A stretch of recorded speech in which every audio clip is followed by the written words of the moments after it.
The digital clock on the break room wall read 12:47 a.m. when Sarah Mitchell heard that impossible sound. She was halfway through her night shift at Oak Ridge General Hospital, a small facility surrounded by farms and mountains in the eastern part of Pinecrest County. Outside, the storm lashed against the windows with a fury rarely seen in this region, transforming streets into temporary streams and drowning the asphalt with merciless sheets of water. At first, she thought it was just another sound from the storm. Then she was certain it was her exhausted mind playing tricks, until the sound repeated, clear, impossible, unmistakable. Clop, clop, clack. Clop, clop, clack. It was the sound of hooves on the hospital's tile floor. Sarah set her half-empty coffee mug on the table and furrowed her brow. 6 years as head nurse in the pediatric ward had taught her that the improbable happened frequently in hospitals, but this surpassed any expectation. When the automatic door of the main lobby opened with a soft hiss, silence took over the entire environment. The rain seemed to have momentarily paused outside, as if it too was curious to witness what was happening inside. A horse, a huge black horse, soaked from mane to hooves, calmly walked through the main entrance of the hospital. Droplets ran down the animal's shiny coat, forming small puddles on the floor that reflected the fluorescent lights from the ceiling. Its breath formed clouds of vapor in the air-conditioned room. Its eyes, large, deep, dark like the sky outside, examined the surroundings with disconcerting serenity. The reactions were immediate. The receptionist dropped her phone. A security guard advanced a few steps before freezing in shock. Patients waiting in the lobby shrank against the wall, some with wide eyes, others with their cell phones already in hand, capturing the surreal moment. But what kept everyone immobile, what made Sarah stop breathing for a few seconds, wasn't just the sight of the horse, it was what it carried on its back. A puppy, tiny, soaked, trembling uncontrollably. Its eyes could barely stay open, its little paws hung limply, and each breath seemed to require a Herculean effort from that fragile little body. Life seemed to be escaping it with every second. "My God," Sarah whispered, being the first to break the collective trance. Without hesitation, she walked toward the animal. Her years of emergency training had never contemplated a situation like this, but compassion was instinctive for her. In the face of need, standard procedure rules could wait. "Easy," she said in a low voice, approaching with gentle steps. "It's okay. You're safe now." The horse didn't back away. On the contrary, its eyes locked intensely with Sarah's, as if assessing her intentions. It was such a human look, so conscious that the nurse felt a shiver run up her spine. It wasn't fear, it was recognition. As if in some impossible way, they both understood exactly what needed to be done. The storm roared again outside, but inside the hospital something inexplicable was being born. A connection that defied logic, but that all those present could feel in the air. The horse wasn't there by accident. It wasn't a frightened animal that had escaped during the storm. It had brought someone to be saved. "I need help here now," Sarah's voice echoed across the lobby, awakening her colleagues from their collective stupor. "Doctor." James Roberts, the night shift physician, advanced cautiously. "Sarah, that's a horse in our hospital. And this," she pointed to the trembling puppy, "is a patient who needs urgent care." The horse remained still, only its eyes following each human movement around it. The puppy on its back emitted a weak whimper that broke the hearts of everyone who heard it. "We don't have veterinary equipment," protested the security guard, maintaining a respectful distance. "We have thermal blankets, saline and space," Sarah said, facing each person present. "And until the veterinarian arrives, that will have to be enough." There was something in Sarah's determination that prevented any objection.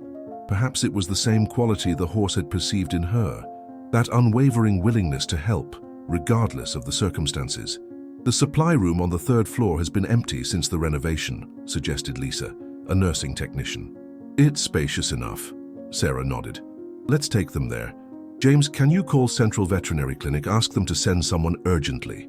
With delicacy, Sarah approached the horse more closely, speaking in a soft voice. "We're going to take care of your little friend, but we need you to come with us. Is that okay?" To everyone's astonishment, the black horse slightly lowered its head in a gesture that seemed impossibly like agreement. The improvised group moved through the hospital corridors, a surreal spectacle illuminated by fluorescent lights. Sarah at the front, guiding the horse that followed with careful steps, while doctors and nurses flanked it, some ready to intervene, others simply amazed. When they reached the supply room, a spacious area with an easy-to-clean floor, Lisa had already spread blankets and improvised a cozy space in the corner. With extreme care, Sarah removed the puppy from the horse's back. The small animal weighed almost nothing in her arms. Its soaked fur and cold body reminded Sarah of the premature newborns she tended to in pediatrics, fragile, fighting for survival from the first breath.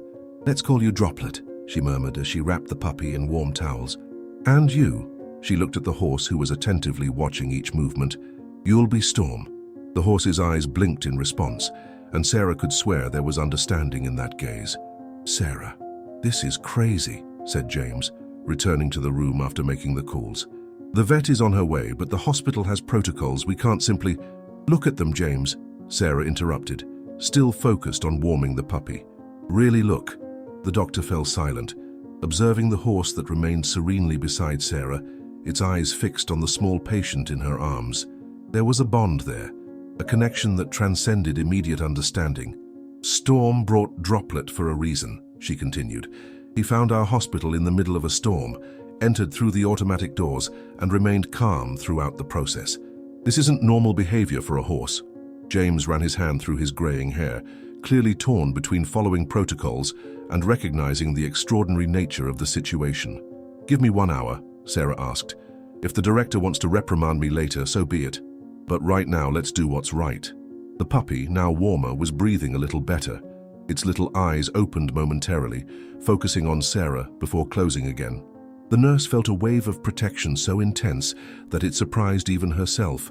"1 hour," James finally agreed, "but I'll stay here with you." Sarah smiled, grateful. "Thank you." Outside, the storm continued its furious spectacle, but inside, in a hospital that had never received four-legged patients before, a small silent revolution was happening. Storm lay down on the floor next to Sarah, his vigilant eyes never leaving Droplet. The nurse worked methodically, checking vital signs, applying warm compresses, whispering words of encouragement, and as the rain lashed against the windows, a certainty grew in Sarah. That night would change her life forever. Dr. Emily Wells had just settled on her couch to watch a movie when she received the call from Oakridge General. A dozen questions formed in her mind as she drove through the flooded streets, heading toward what seemed to be an unusually unusual case.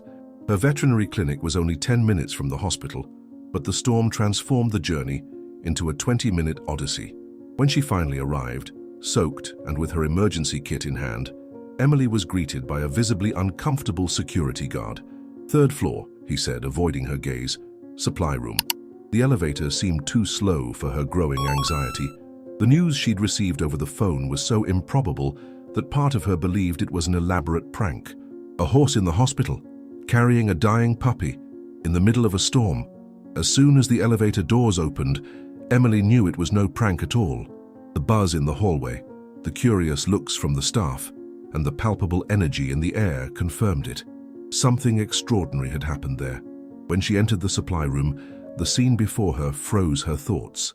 A nurse with an undone bun was sitting on the floor, bent over a small puppy wrapped in towels. Beside her, imposing even while lying down, was a magnificent black horse attentively observing every movement of the woman. "You must be Dr. Wells," the nurse said without taking her eyes off the puppy. "I'm Sarah. These are Droplet and Storm." Emily blinked, trying to process the normalcy with which the nurse treated this absolutely abnormal situation. Putting the initial shock aside, her professionalism took control. "What do we have here?" she asked, kneeling and opening her kit. "Severe hypothermia, irregular breathing, weak heartbeat," Sarah reported with precision. "I managed to warm him up a bit, but he remains unstable." Emily examined the puppy with experienced hands. It was a mixed breed, probably no more than 2 months old, with a combination of brown and white in its fur. Too small for its age, a sign of possible previous malnutrition. "He needs fluids, antibiotics, and constant monitoring," she diagnosed. "Ideally in a clinic with appropriate equipment." A soft neigh made Emily look up. Storm was watching her with something she could only describe as concern. It was such a deep, expressive look that the veterinarian felt a shiver of amazement. "I've never seen anything like this," she confessed. "This horse isn't an ordinary horse." Sarah nodded. as if she had already reached the same conclusion. He brought him directly to us. In the middle of the worst storm of the year, Emily began emergency treatment for the puppy, while her mind worked on the implications. In her 15 years of veterinary medicine, she had witnessed remarkable behaviors in animals: loyalty, intelligence, empathy. But this was something in a completely different category. He has no markings or identification, she observed, looking at Storm while administering medication to the puppy. He seems well cared for despite being soaked, shiny coat, hooves in good condition. Do you think he escaped from somewhere? Asked James, who had remained silent until then. Maybe. Or Emily hesitated, afraid of sounding foolish. Or maybe he doesn't belong to anyone. Sarah exchanged a meaningful look with the veterinarian, a silent understanding passing between them. There was something mystical about that night, something that defied rational explanations. What do we do now? Sarah asked after Emily finished stabilizing Droplet, who was now sleeping more peacefully. I'll take them both to my clinic, Emily responded. I have space and adequate equipment. But I'd like you to come too, the veterinarian concluded to her own surprise. Storm trusts you, and right now any additional stress can be harmful to both of them. Sarah looked at the clock. Her shift would end in 2 hours. I'll talk to my supervisor, she decided. If I can get coverage for the rest of my shift, I'll go with you. Emily nodded, satisfied, and turned her attention to Storm. With slow and reassuring movements, she approached to examine him.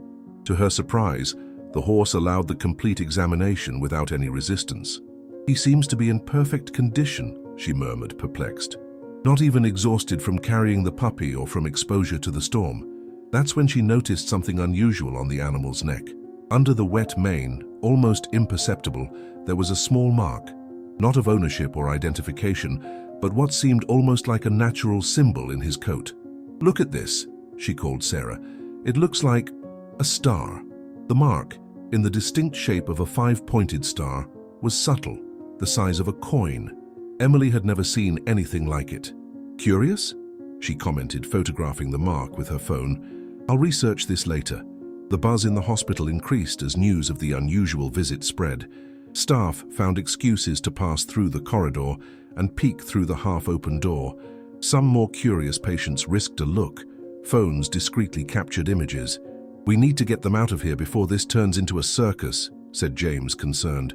I've already called the veterinary ambulance. It should arrive in 15 minutes. Sarah got permission to accompany the animals, and in less than an hour, the strange group was leaving the hospital through the back, avoiding the growing crowd forming at the main entrance. As the ambulance navigated through streets still punished by the rain, Sarah allowed herself to contemplate the events of the night. Beside her, Droplet slept, stabilized, but still fragile.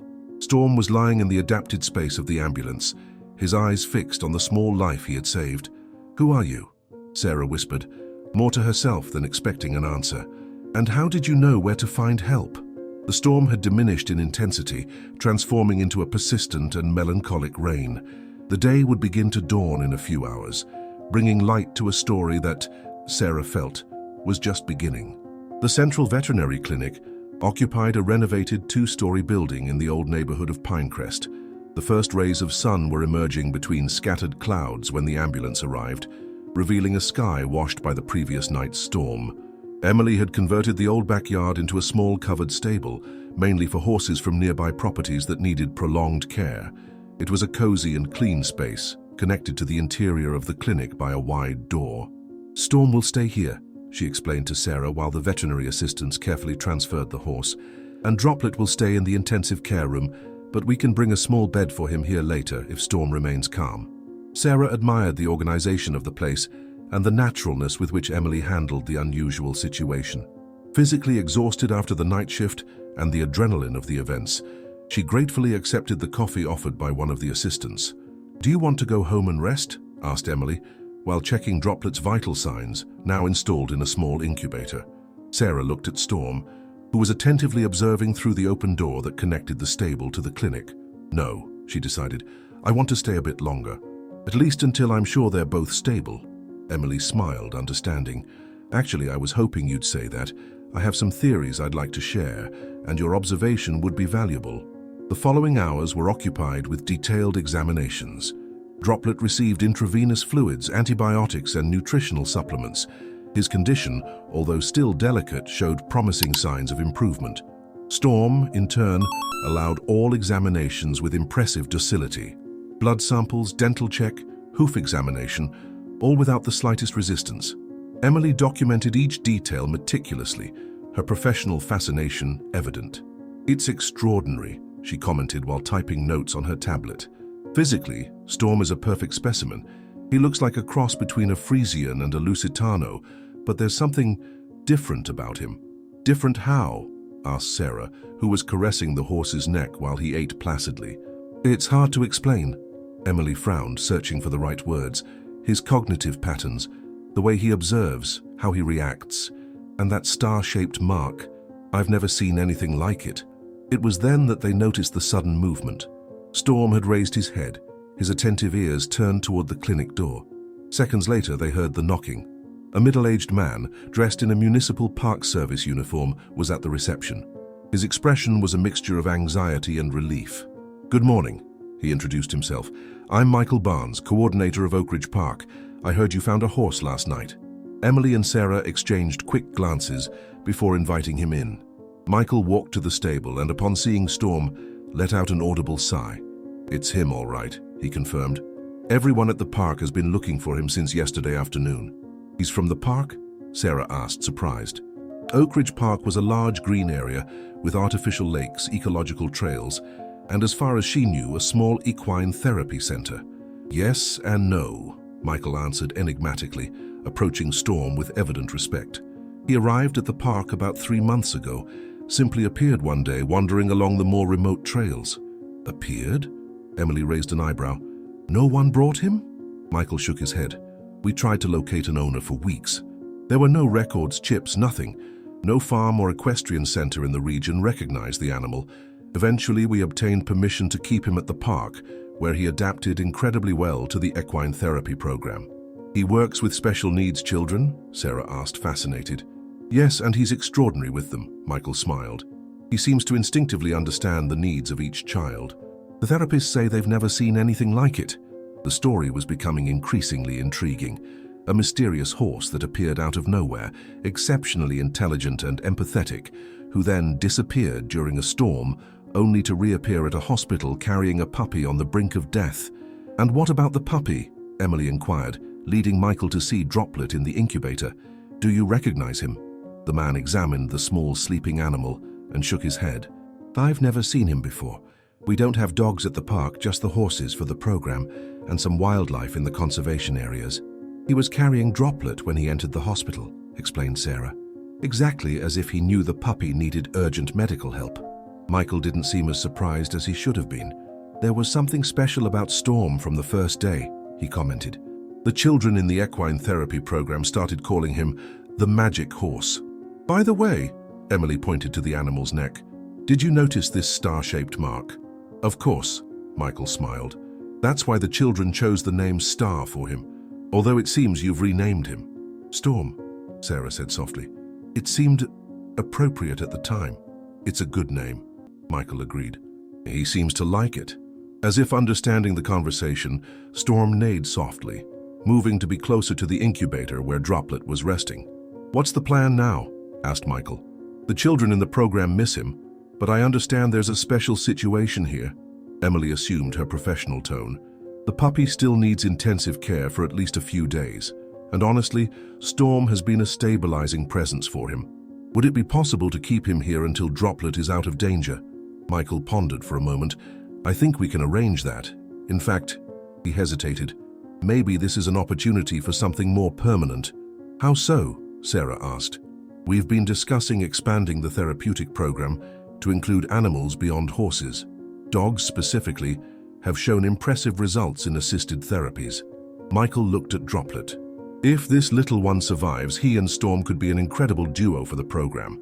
The idea lit up Sarah's face. "That would be perfect." "Let's take one step at a time," advised Emily, always practical. "First, let's ensure Droplet recovers completely. Then we can discuss his future." While they talked, they didn't immediately notice the small group forming outside the clinic. People with cell phones pointed at the windows, some even with professional cameras. "I think we have company," Michael observed, pointing to the street. Emily sighed. It was to be expected. The story must have spread. "My supervisor sent me some messages about reporters showing up at the hospital," said Sarah, checking her phone. "It seems it went viral. A horse that enters a hospital carrying a sick puppy." Michael smiled. "It's the kind of story people love to share." Emily closed the curtains to give privacy to the animals. "We're going to need a plan to deal with this. The last thing we want is additional stress for them." One of the veterinary assistants entered hurriedly. "Dr. Wells, there's a journalist from regional TV insisting on speaking with you. She says it's about an initiative to help with the costs of the puppy's treatment." The three exchanged thoughtful looks. Media attention could be complicated, but it could also be an opportunity, not just for Droplet and Storm, but to raise awareness about therapeutic programs with animals and highlight the importance of veterinary care. "I'll talk to her," Emily decided, "but with clear conditions. No flashes, interviews only outside, and controlled information about the health status of the two." Sarah nodded, approving the decision. While Emily went to talk to the journalist, she remained beside the incubator, observing the puppy who now slept peacefully. Storm maintained his silent vigil from the stable, his perceptive eyes never leaving the small patient. "You two are going to be famous," whispered Sarah, gently caressing the horse's head. "But something tells me this is just the beginning of your story." Outside, the sun shone intensely, dissipating the last vestiges of the night storm. A new day had begun, not just for Pinecrest, but for everyone involved in that extraordinary chain of events. 3 days had passed since the night of the storm. 3 days of gradual progress, shared vigils, and a growing wave of public interest that threatened to transform the story of Storm and Droplet into a national phenomenon. Sarah had reorganized her shifts at the hospital to be able to spend several hours a day at the veterinary clinic. At first, she justified to herself that it was just professional interest, an unusual medical situation that deserved follow-up. But the truth, which she silently acknowledged, went far beyond that. A connection had formed, something deep, inexplicable, almost magnetic. "It seems like he waits for you," Emily commented that morning as they watched Storm softly neigh upon seeing Sarah entering the clinic. "He gets more agitated around the times you usually arrive."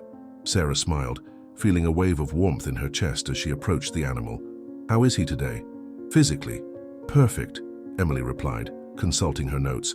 "Mentally, well, he continues to be the most fascinating enigma of my career." "And Droplet?" Emily's smile widened. "Come see for yourself." They walked to the recovery area where, to Sarah's surprise, Droplet was no longer in the incubator. Instead, the puppy was in a padded bed on the floor, still connected to some monitors, but visibly more alert. When he saw Sarah, his little ears perked up and his tail made a timid movement. Sarah could hardly believe the transformation. "Responding very well to treatment," Emily completed. "He still has a long way to go, but the critical phase has passed." Sarah knelt beside the puppy, letting him sniff her hand before gently caressing his head. Droplet closed his eyes, clearly appreciating the contact. "Did you discover anything else about his condition?" Sarah asked. Emily sat on a nearby stool. "Yes, and it makes everything even more extraordinary. Droplet has a rare congenital heart condition, the kind that usually isn't detected until it's too late." "So how did Storm know?" "Exactly." Emily shook her head, amazed. Droplet's condition was aggravated by hypothermia and exposure to the storm, but it existed before. And somehow Storm not only recognized that something was wrong, but knew exactly where to take him for help. The implication hung in the air, too big to be fully articulated. It wasn't just animal intelligence or instinct. It was something that bordered on the inexplicable. "The tests show that without immediate intervention, Droplet wouldn't have survived the night," Emily continued, her voice soft. "His heart was under tremendous strain. The medication we're administering will help manage the condition, but he'll need careful monitoring for the rest of his life." Sarah watched as Storm paced restlessly in his stable, his ears pricked toward their conversation, as if he understood every word. "Can I take him to see Storm?" she asked suddenly. "I think they both need it." Emily hesitated briefly, then nodded. "As long as we keep the monitors connected and maintain a sterile environment." "I'll help you." Together, they carefully transferred Droplet, still on his small bed and connected to portable monitors, to the stable area. The moment Storm saw the puppy, his entire demeanor changed. He approached with gentle steps, lowered his massive head, and exhaled softly near Droplet. The puppy's reaction was equally moving. His eyes, still struggling to stay fully open, found Storm's, and his tiny tail wagged with newfound energy. "Look at that," whispered Emily, not wanting to disturb the moment. "They're communicating." Sarah nodded, a lump forming in her throat. There was something so pure, so profound in the connection between these two beings that it transcended ordinary understanding. "I've been thinking," Emily said after a while as they watched the two animals quietly interact, "about what Michael said yesterday, about the therapeutic program. The idea of Storm and Droplet working together with the children," Sarah recalled. "Yes, I spoke with a colleague who specializes in animal-assisted therapy. The potential is enormous, especially given the unusual bond these two share." Sarah considered this. Wouldn't Droplet's heart condition be a problem? With proper care and monitoring, not necessarily. Many therapy dogs have health issues, but still lead fulfilling lives in service roles. And in Droplet's case, the emotional support he receives from Storm might actually be beneficial for his condition. As they discussed possibilities, Sarah's phone buzzed with a notification. It was a message from her hospital supervisor. "You're becoming quite the celebrity. NBC wants to interview you about the hospital horse. Call me when you can." Emily noticed her expression. "Everything okay?" "Just the media attention," Sarah sighed. "It's spreading faster than I expected." They had already seen the local coverage, but national interest was a different level altogether. Videos taken by hospital staff and patients had gone viral across social media platforms. Hospital Horse and Fire, Storm and Droplet were trending on Twitter. Local news stations had done segments on the unusual pair, and now it seemed national networks were picking up the story. "We could use this," Emily mused. "Not for ourselves, but for them." She nodded towards Storm and Droplet, "and for animal therapy awareness in general." Before Sarah could respond, they were interrupted by one of the clinic assistants. "Dr. Wells, there's someone here you might want to meet. She says she's from the Oak Ridge Children's Foundation." The woman who entered was professionally dressed, with a kind face and purposeful energy. She introduced herself as Rachel Thompson, executive director of the foundation that supported various children's programs, including those at Oak Ridge Park. "I've heard the most remarkable story," Rachel said, her eyes widening as she spotted Storm and Droplet. "And I can see it's all true." Emily explained the situation, from the midnight hospital arrival to the discovery of Droplet's heart condition and the developing plans for potential therapy work. Rachel listened intently, occasionally making notes on her tablet. "This is precisely the kind of program our foundation aims to support," she said when Emily finished. "The therapeutic value of animals is still underappreciated in many medical contexts, but stories like this help change perceptions." "What exactly are you proposing?" Sarah asked, intrigued. "A collaborative initiative. The foundation could provide funding for Droplet's ongoing care, proper facilities for both animals at the park, and an expanded therapeutic program that leverages their remarkable bond." The possibility brought hope to a situation that, despite its miraculous aspects, still faced practical challenges. "Of course," Rachel continued, "there would need to be medical protocols, training for handlers, and proper documentation of outcomes." "Dr. Wells, your expertise would be invaluable." Emily nodded thoughtfully. "I'd be willing to oversee their medical care and help design appropriate protocols." Rachel turned to Sarah. "And you, Ms. Mitchell, your connection with these animals is evident. Would you consider being involved in some capacity?" The question caught Sarah off guard. Her life was already full with her nursing career, and yet, the pull she felt toward Storm and Droplet was undeniable. They had changed something in her that night in the hospital, awakened a purpose she hadn't realized she was missing. "I would," she answered, surprising herself with the certainty in her voice. "I don't know exactly how it would work with my hospital schedule, but yes, I want to be part of this." Rachel's face lit up. "Wonderful, we can work out the details. The foundation is flexible, and we value passionate individuals like you." As they discussed preliminary plans, the unlikely gathering in the stable, a nurse, a veterinarian, a foundation director, a horse and a puppy, seemed to embody the kind of unexpected connections that occasionally redefine lives. Outside reporters and curious onlookers continued to gather. drawn by a story that touched something fundamental in the human spirit, the recognition that compassion and understanding can cross the boundaries between species, between worlds, between hearts. And in the gentle light of the late morning sun, Storm watched over Droplet, their extraordinary journey together only just beginning. 1 week after the stormy night that brought them together, Storm and Droplet's story had spread far beyond the boundaries of Pinecrest County. National morning shows featured segments about the horse who knew, social media was flooded with artistic renderings of the duo, and the local tourism board reported increased visits from people hoping to catch a glimpse of the famous pair. For Sarah, the attention was both overwhelming and heartwarming. Her phone rang constantly with interview requests, and her colleagues at Oakridge General treated her with a mixture of awe and good-natured teasing. Even her parents, who lived across the country, called to say they'd seen her on the news. "It's amazing how much people need stories like this," Emily commented as they watched a group of children pressing their faces against the clinic windows, hoping for a peek at the animals. In a world full of difficult news, Storm and Droplet remind us of something better. Sarah nodded, understanding perfectly.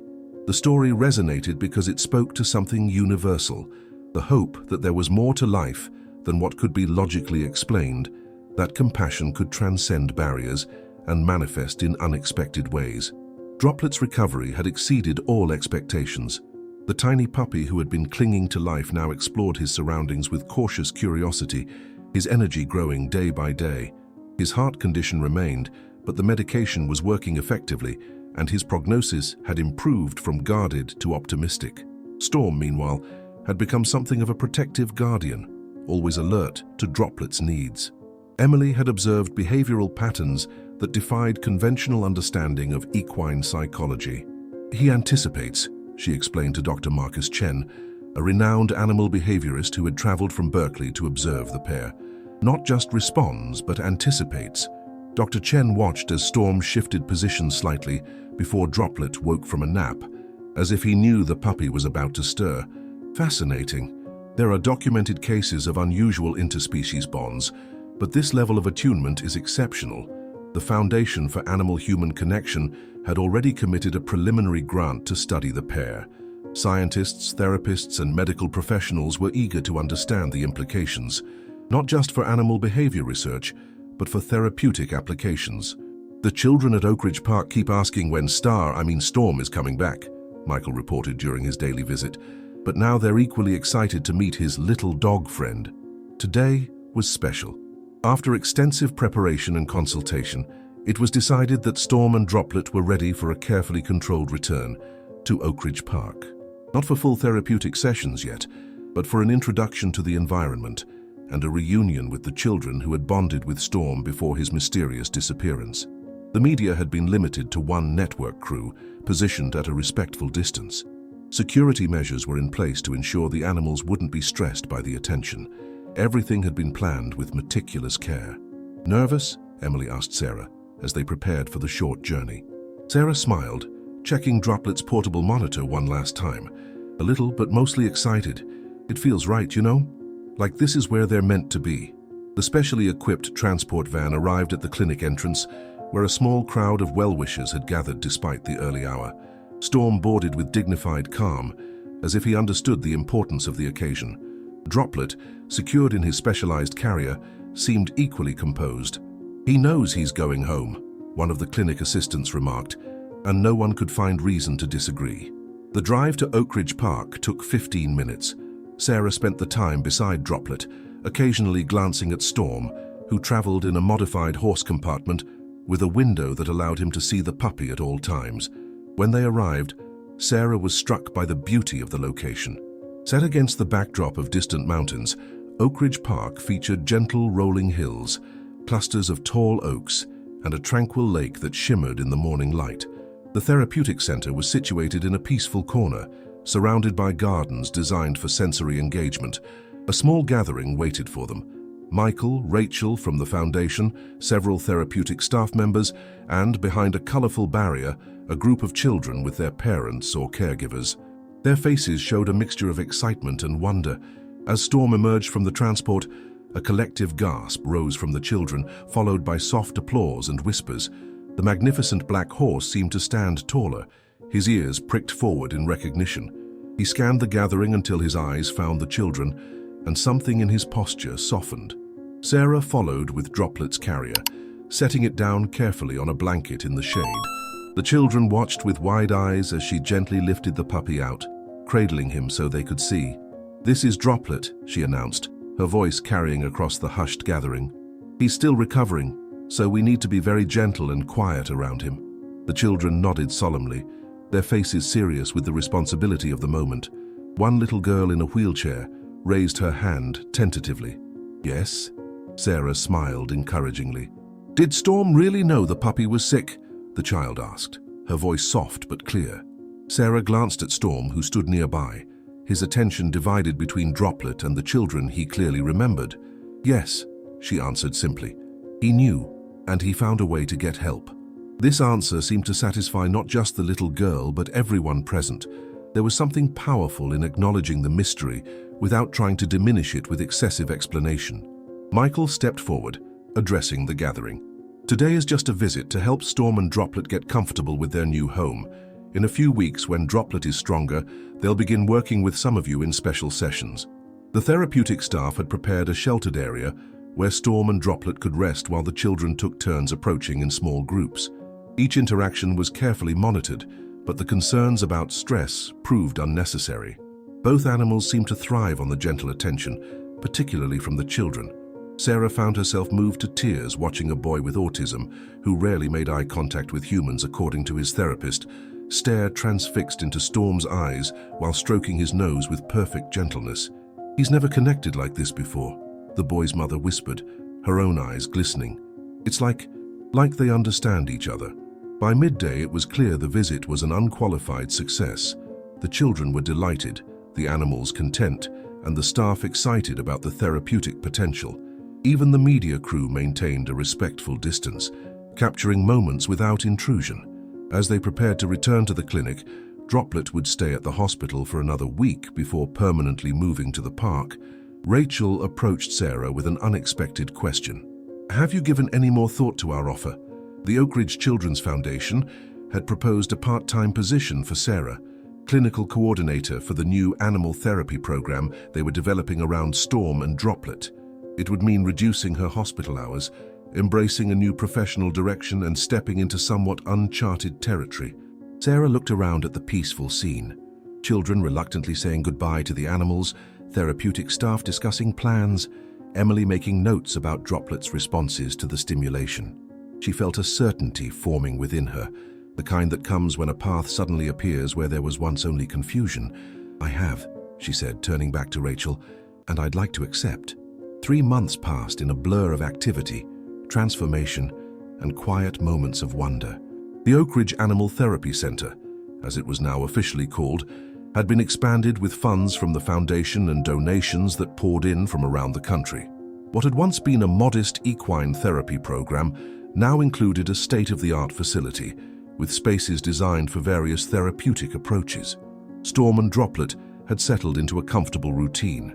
They shared a special enclosure that combined elements of stable and traditional dog housing, an unconventional arrangement for unconventional animals. Staff had observed that separating them caused distress to both, so accommodations were made to keep them together whenever possible. Droplet had grown. Though he remained small for his age due to his heart condition, his energy had increased remarkably, and his playful personality emerged more each day. The medication regimen developed by Emily kept his condition stable, allowing him to participate in therapy sessions without undue strain.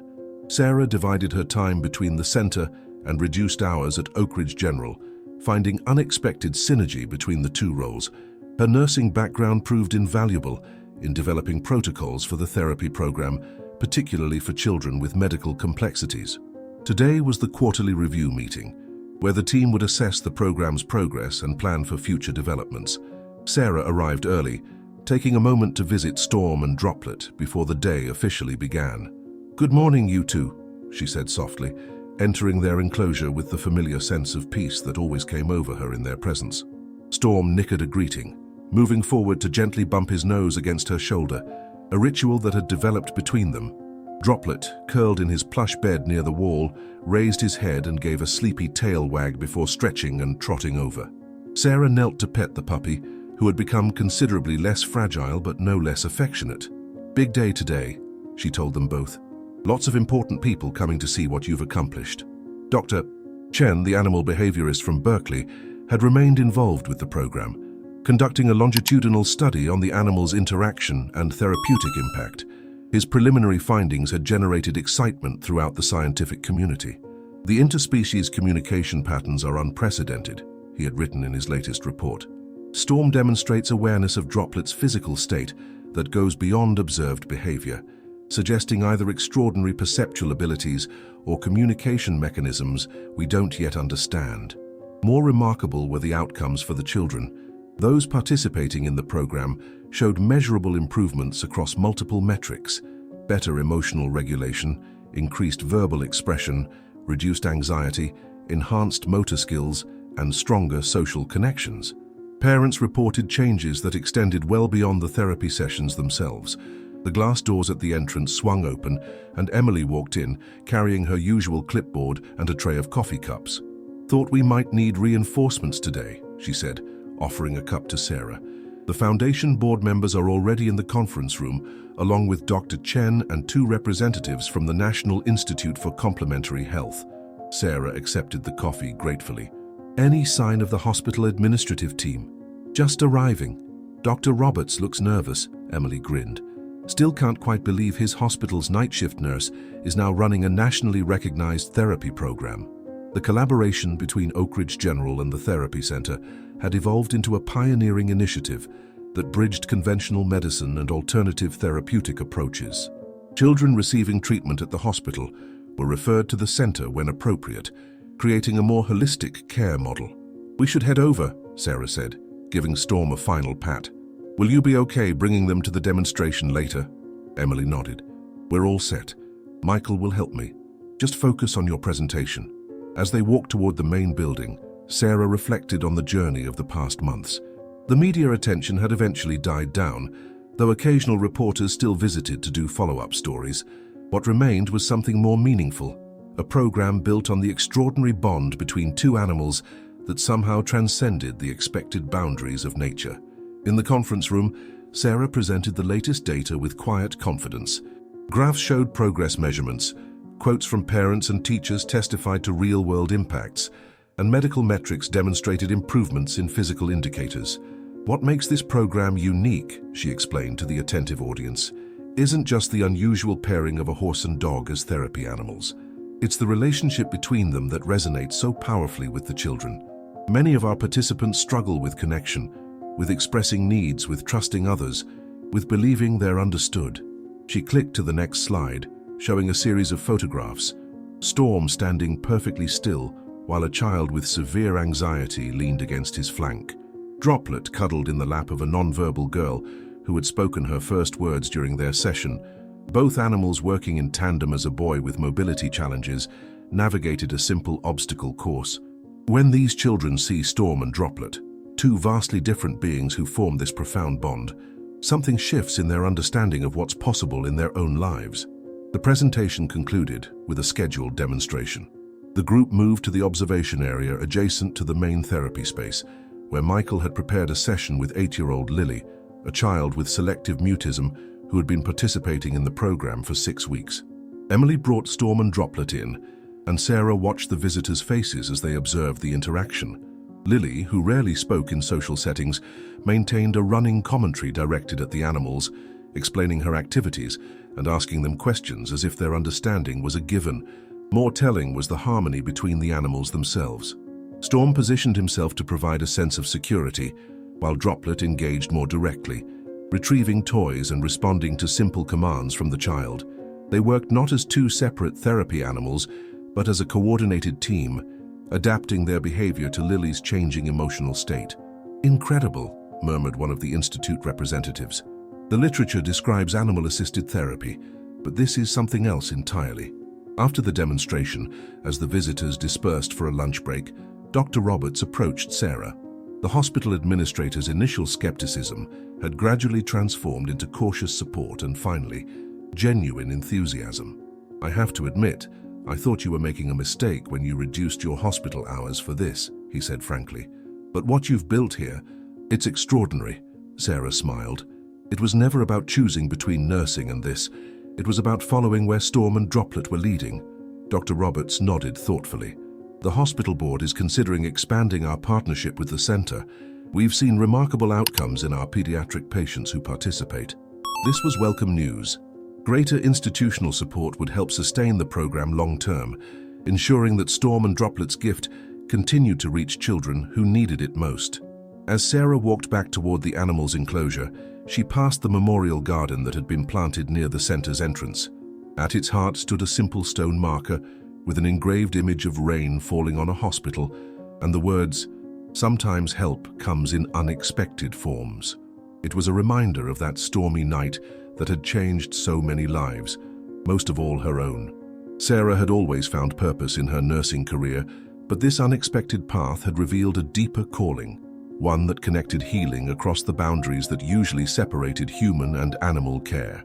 Inside, Storm and Droplet were resting after their session. The puppy lay curled against the horse's flank, both breathing in peaceful synchronicity. They looked up as Sarah entered, and she was struck again by the awareness in their eyes, the sense that they saw and knew far more than conventional understanding allowed. "You knew exactly what you were doing that night, didn't you?" she whispered to Storm, not for the first time. And as always, his steady gaze seemed to answer, "Yes. We knew you would understand." 1 year to the day after Storm walked through the automatic doors of Oakridge General Hospital, a celebration was held at the therapy center. It wasn't a large, formal affair, just the core team, a few key supporters, and several families whose children had benefited from the program. They gathered in the main therapy space, which had been decorated with simple blue streamers and a banner that read, "1 year of magic." A specially made cake featured edible images of Storm and Droplet, much to the delight of the children present. "I can't believe it's only been a year," Emily commented to Sarah, as they watched Storm gently accepting carrot treats from a line of excited children. "It feels like they've always been here." Sarah nodded, understanding exactly what her friend meant. The animals had become such an integral part of all their lives that it was difficult to remember a time before their arrival. Droplet, now fully grown, but still small for his breed, trotted between the guests with a blue bandana tied around his neck. His heart condition remained stable, requiring daily medication, but not limiting his activity as much as initially feared. He had developed a reputation among the therapy team for his uncanny ability to detect emotional distress in the children, often alerting staff to a child's anxiety before visible signs appeared. The Oakridge Animal Therapy Program had exceeded all expectations. What began as an unusual partnership between two remarkable animals had evolved into a multifaceted initiative that drew visitors and researchers from across the country and beyond. Dr. Chen's published study on Storm and Droplet had generated significant attention in scientific journals, challenging conventional understandings of animal cognition and interspecies relationships. A documentary team had spent 3 months filming for a special that would air on PBS later that year. Most importantly, over 60 children with various challenges had participated in the program, with documented benefits that extended well beyond the therapy sessions themselves. "Speech time," Michael announced, tapping a spoon against his glass. "Our founder has a few words." Sarah blushed at the description but stepped forward. Though she remained somewhat uncomfortable with public speaking, her passion for the program gave her confidence. "A year ago tonight I was working a quiet night shift when something impossible happened," she began, looking around at the familiar faces. "A horse walked into our hospital carrying a puppy who needed help. The children, who had heard the story many times, still leaned forward with rapt attention. That night showed me something I think we all need to remember, that sometimes the most important connections cross boundaries we think are fixed and unchangeable. Storm and Droplet shouldn't have found each other, shouldn't have formed their bond, shouldn't have known how to seek help, but they did." She glanced toward the animals. Droplet had settled near Storm's feet, both watching her with what she could only describe as attentive understanding. "What we've built here isn't just about animal therapy, though that's an important part. It's about recognizing that healing happens when we connect, across species, across differences, across the divisions we create. Every child who spends time with these two extraordinary animals leaves with that understanding. whether they can articulate it or not. Rachel from the foundation stepped forward. "We have some news that seems perfect for this anniversary," she said, taking over from Sarah. "The State Department of Health has approved our program as an official therapeutic service provider, which means insurance will now cover sessions for eligible children." A cheer went up from the assembled group. This development meant the program could reach many more families, including those without the financial resources to pay out of pocket. Additionally, Rachel continued, 3 other hospitals in the state have received grants to implement similar programs based on our model. Sarah and Emily will be consulting on those initiatives. As the celebration continued, Sarah found a quiet moment to step outside. The evening air was cool and fresh, carrying the scent of pine from the surrounding hills. Above, stars punctuated the clear sky, a stark contrast to the stormy night that had started it all. She heard the door open behind her and turned to see Emily joining her. "Taking a breather?" her friend asked, offering a cup of punch. "Just reflecting," Sarah replied, accepting the drink. "Sometimes I still can't believe how much has changed in a year." Emily leaned against the railing. "I was reviewing Droplet's latest test results today. His heart function has actually improved over the past 6 months. It defies medical explanation." "Like so much about those two," Sarah smiled. "The thing that still amazes me," Emily continued, "is how perfectly Storm found exactly what was needed, both a hospital for immediate help and ultimately people who would understand the significance of what they represent." This thought had occurred to Sarah many times. The series of events seemed too perfectly orchestrated to be mere coincidence. The storm that brought them to the hospital where she was working, the heart condition that required specific intervention, the park program that could provide a permanent home, the foundation looking to fund exactly such an initiative. "Do you ever wonder where Storm came from originally?" Sarah asked. "Before he appeared at the park?" Emily shook her head. "I've stopped trying to explain certain things. Some mysteries are better left as mysteries." Inside they could hear laughter, as Michael apparently shared a humorous story. Through the window, Sarah could see Storm standing serenely among the guests, Droplet now perched on a nearby chair, both seemingly enjoying their celebration. "We should go back in," Emily suggested. "They're about to show the photo montage." Sarah nodded, but lingered a moment longer, savoring the peaceful evening. In the year since that stormy night, she had learned to embrace the unexplainable, to recognize that not everything meaningful could be measured, documented, or understood through conventional frameworks. Whatever force had guided Storm through the darkness, carrying his precious charge, had led them all to create something that extended far beyond themselves. Children who had never spoken were finding their voices. Families who had felt isolated were discovering community. Professionals who had been skeptical were opening to new possibilities. And at the center of it all, a horse and a puppy demonstrated daily that the most powerful healing often came from the most unexpected connections. Sarah rejoined the celebration, taking her place beside Storm and Droplet as the lights dimmed for the presentation. As images of the past year flashed on the screen, the first therapy sessions, the facility construction, the children's transformations, she felt Storm lean slightly against her, a gesture of quiet acknowledgement. In that moment, surrounded by the community that had formed around this unusual pair, Sarah understood that their story was far from over. The ripples from that stormy night would continue to spread, touching lives in ways that could never be fully measured or predicted. And that perhaps was the greatest gift of all. My friends, we have reached the end of the story. Did you like it? What lesson can you bring to life from this story? Leave it here in the comments. Leave your like, subscribe to the channel, and watch this video that's playing on your screen. This story will impact you. See you next time.